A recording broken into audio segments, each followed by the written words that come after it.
Ramai di media sosial soal tunjangan kerja atau tukin dosen ASN Kemendikti-Saintek yang belum dibayarkan. Pengamat pendidikan dari Universitas Semarang atau UNES turut berkomentar terkait tukin yang tak kunjung dibayarkan. Aliansi dosen ASN Kemendikti-Ristek telah menggelar aksi unjuk rasa di kawasan Patung Kuda, Monas, Jakarta pada Senin 3 Februari 2025 lalu. Dalam tuntutannya, mereka menuntut pemerintah untuk membayarkan tunjangan kinerja dosen ASN di bawah Kemendikti-Ristek yang tak kunjung dibayarkan sejak tahun 2020 hingga tahun 2024. Hal itu terjadi karena Kementerian Pendidikan dan Kebudayaan sebelumnya tidak mengajukan anggaran untuk pembayaran tukin dosen ASN. Pengamat pendidikan dari UNES, Adi Subhan turut berkomentar terkait pembayaran tukin yang ditunda selama 5 tahun terakhir.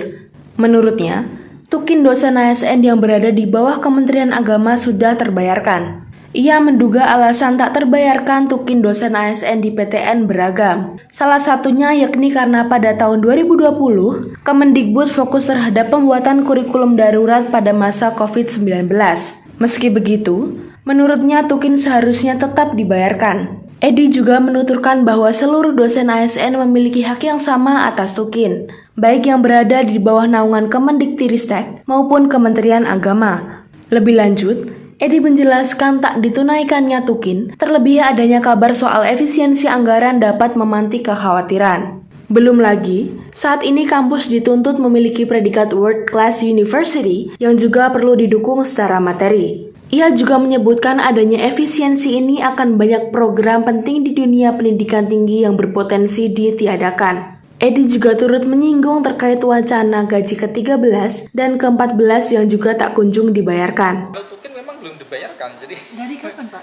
Ya sejak di peraturan itu dibuat kan nggak pernah diajukan itu. Jadi memang kalau lihat dari kasus yang kemudian di di blow up ke media itu, desain-desain ASN ya di kampus-kampus negeri itu menuntut untuk pencairan tukin itu sebenarnya karena memang di Kementerian Pendidikan dan Kebudayaan waktu itu ya sebelum dipisah menjadi 3 sekarang itu memang belum pernah mengajukan itu, padahal sudah dikasih kesempatan untuk mengajukan itu. Nah itu problemnya semacam itu. Padahal di kementerian yang lain, Kementerian Agama, Perindustrian dan sejenisnya yang SN kemudian dia menjadi dosen di situ dapat tukin tuh. Nah ini kok enggak, kan berarti ada katakanlah ada kelalaian dari penyelenggara negara. Dalam hal ini adalah Kementerian Pendidikan dan Kebudayaan di masa Nadiem Makarim kemarin. Hafifah Nur Hasanah melaporkan dari Kota Semarang, Jawa Tengah.